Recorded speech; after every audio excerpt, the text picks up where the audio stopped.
에스라서는 바벨론 포로에서 돌아온 그 이스라엘 백성들의 이야기입니다. 그들은 무너진 성전을 다시 세우고 또 잃어버렸던 그 예배를 회복했습니다. 모든 것이 하나님의 놀라운 은혜였습니다. 그러나 그 은혜의 자리에서조차 우리 백성들은 다시 죄로 돌아갑니다. 하나님이 세워주신 이 거룩의 경계를 스스로 허물어 버립니다.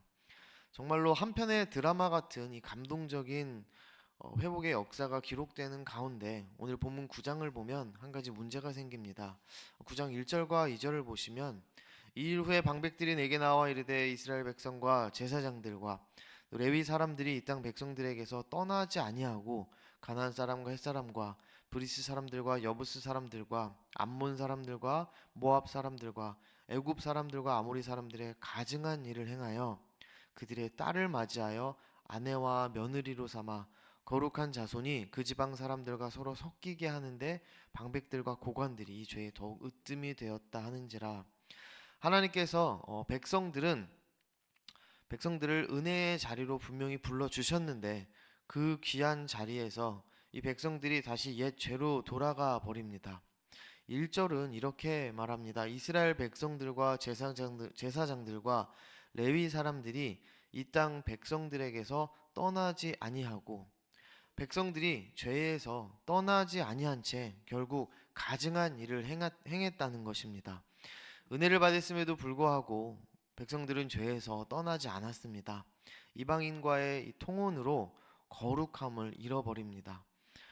이것은 단순히 결혼의 문제가 아니라 세상과 뒤섞이는 문제였습니다. 더 나아가 9장 2절을 보시면 오히려 거룩함을 지켜야 할 그 방백들과 고관들이 이 죄의 선두에 지금 서 있다고 기록합니다.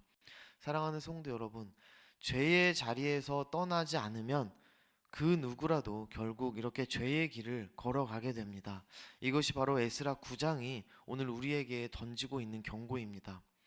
그 오랜 세월 포로로 살았던 이 백성들, 그 쓰라린 시간을 지나서 다시 돌아온 자들이었지만 여전히 죄의 자리로 다시 돌아갑니다. 하나님을 우상처럼 섬긴 그 결과가 고통스러운 포로 생활이었는데 그 고통을 겪고도 다시 그 길로 돌아간 겁니다. 이 모습을 본 에스라는 하나님의 은혜를 배신으로 갚는 이 백성들의 모습을 보면서 마음을 찢으면서 통회합니다. 그는 인간 스스로에게는 정말 희망이 없다는 사실을 깨닫습니다. 그래서 그는 하나님 앞에 엎드려 눈물로 부르짖은 겁니다. 그런데 이 백성들의 모습 속에서 여러분 오늘 우리들의 모습을 보게 됩니다. 본문의 백성들처럼 하나님의 전적인 그 은혜로 구원받은 우리들, 거룩한 성도로 부르심을 받은 우리의 오늘 현실이 어떤가요? 징계를 받아도 깨닫지 못하고 말씀을 들어도 여전히 눈먼 자처럼 살아갑니다.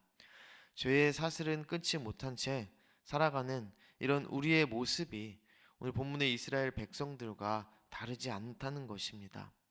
이 정도는 괜찮겠지. 하나님도 이 정도는 이해하실 거야. 이런 생각으로 죄의 자리에서 떠나지 않고 조금씩 우리가 타협하다 보면 결국 우리 안에 거룩의 이 경계도 곧 무너진다는 것입니다.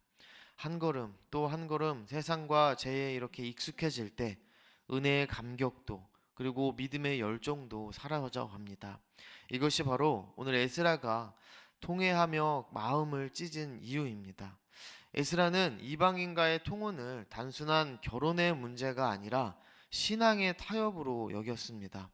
하나님의 백성이 세상 속에 섞여서 살다 보면은 어느새 구별된 정체성을 잃고 거룩의 경계가 허물어질 것을 그는 너무나 잘 알았기 때문입니다. 이방 사람과 결혼하지 말라라는 이 명령은 단순한 금지가 아니라 하나님의 백성답게 거룩함을 지키라는 우리 하나님의 간절한 부르심이었습니다. 사랑하는 성도 여러분, 그렇다면 오늘 우리 시대의 이 통혼은 어떤 것들이 있을까요? 바로 세상과의 타협입니다. 세상의 성공을 우리의 우상으로 삼는 겁니다. 진리의 말씀보다 세상의 말에 귀를 기울이는 겁니다. 사단은 세상의 화려한 문화와 또 달콤한 유혹을 통해서 끊임없이 우리 성도의 거룩을 무너뜨리고 있습니다. 그렇다면 이렇게 거룩이 무너져가는 시대 한복판에 선 우리를 바라보면서 오늘 본문의 에스라는 어떤 마음으로 하나님 앞에 엎드렸을까요? 9장 9절 말씀을 함께 보시겠습니다. 제가 읽겠습니다. 우리가 비록 노예되었사오나 우리 하나님이 우리를 그 종살이하는 중에 버려두지 아니하시고 바사왕들 앞에서 우리를 불쌍히 여김을 입고 소생하여 우리 하나님의 성전을 세우게 하시며 그 무너진 것을 수리하게 하시며 유다와 예루살렘에서 우리에게 울타리를 주셨나이다. 에스라는 이 절망의 현실 속에서 시선을 사람에게서부터 하나님께로 돌리고 있습니다. 그리고 그는 고백합니다. 우리가 비록 노예가 되었사오나 우리 하나님이 우리를 그 종살이하는 중에 버려두지 아니하시고, 마음을 찢으며 기도하던 에스라의 눈에 보이기 시작한 것은 죄 많은 백성이 아니라 신실하신 우리 하나님이었습니다. 비록 하나님의 은혜로 남겨진 자들이 다시 죄에 빠졌을지라도 하나님은 여전히 그 긍휼의 손을 거두지 않으십니다. 에스라는 절망의 자리에서도 하나님의 변함없는 사랑, 곧 헤세드를 바라봤습니다. 9장 13절 말씀에서 에스라는 이렇게 고백하고 있습니다. 우리의 악한 행실과 큰 죄로 말미암아 이 모든 일을 당하였사오나 우리 하나님이 우리 죄악보다 형벌을 가볍게 하시고 이만큼 백성을 남겨 주셨사오니, 당연히 벌을 받아 마땅한 백성들이 맞지만 하나님은 진노 중에도 형벌을 가볍게 하시고 남은 자를 두셨습니다. 여러분, 이것이 바로 도저히 아무에게도 도움을 받을 수 없는 정말 비참한 처지에 놓인 백성들에게 베풀어진 하나님의 헤세드, 곧 긍휼의 은혜였습니다. 하나님께서는 이스라엘이 도움받을 길이 전혀 없는 정말 비참한 상황에 있음을 아시고 그들을 불쌍히 여겨주셨습니다. 그들이 하나님을 배반했음에도 불구하고 여전히 그 하나님의 자비를 베푸셨습니다. 에스라는 이스라엘이 이렇게 남아있는 것 자체가 이미 은혜의 증거임을 깨달았습니다. 그리고 15절에서는 마지막으로 에스라가 이렇게 고백합니다. 이스라엘의 하나님 여호와여, 주는 의로우시니 우리가 남아 피한 것이 오늘날과 값사옵거늘 도리어 주께 범죄하였사오니 이로 말미암아 주 앞에서 한 사람도 감히 서지 못하겠나이다. 에스라가 지금 이렇게 고백합니다. 이스라엘의 하나님 여호와여, 주는 의로우시니. 에스라의 기도는 결국 하나님의 의로우심으로 마무리됩니다. 죄로 인해 아무도 설 수 없지만 그럼에도 불구하고 남아있는 것은 하나님의 신실하심 때문이라는 에스라의 고백입니다. 15절에 우리가 남아 피한 것이 오늘날과 값사옵거늘, 즉 여호와께서 우리를 불쌍히 여기셨기 때문에 우리가 지금처럼 살아남았습니다라는 이 고백은 죄악 중에도 자신들이 살아남은 것이 바로 전적인 하나님의 은혜라는 고백입니다. 사랑하는 성도 여러분, 에스라는 무너진 백성들을 바라보면서 절망했지만 그 절망의 끝에서 하나님의 긍휼하심을 바라봤습니다. 그분의 헤세드, 언약 관계 속에서 신실하게 베푸시는 그 사랑과 자비를 바라본 겁니다. 그리고 그 하나님의 사랑과 자비는 여러분 오늘 우리들에게 예수 그리스도 안에서 완전히 드러났습니다. 에스라가 본 것은 그림자였습니다. 그는 하나님의 은혜를 분명히 느꼈지만 아직 십자가의 은혜를 보진 못했습니다. 그래서 그는 15절 마지막 부분에서 우리가 죄 중에 있사오니 주 앞에 설 수 없다고 고백했습니다. 그러나 성도 여러분, 예수 그리스도께서 우리 대신 십자가를 지심으로 우리는 이제 하나님 앞에 담대히 설 수 있는 사람들이 됐습니다. 에스라가 통회하며 무너진 마음으로 부르짖던 그 자리에 우리 예수 주님께서 오셔서 우리의 죄를 대신 짊어지신 겁니다. 우리가 감히 설 수 없던 그 자리에 그분의 보혈로 우리를 세우셨습니다. 너희가 전에는 어둠이더니 이제는 주 안에서 빛이라, 빛의 자녀들처럼 행하라 라는 에베소서 5장 8절의 말씀처럼 그리스도의 보혈이 우리를 깨끗하게 해주셨고 그분의 의로움이 우리의 거룩함이 되었습니다.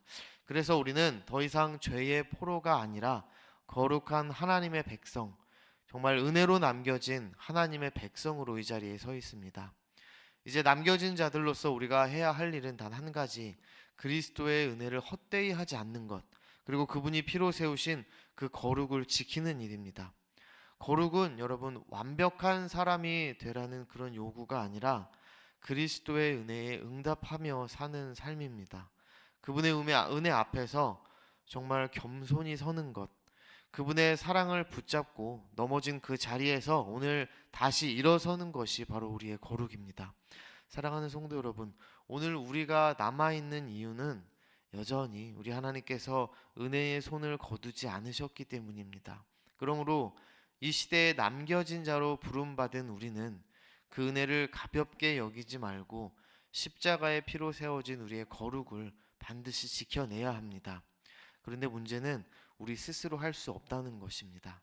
우리 스스로는 할 수 없지만 여러분, 우리가 꼭 기억할 것은 우리를 구원하신 주님께서 이루신다는 것입니다.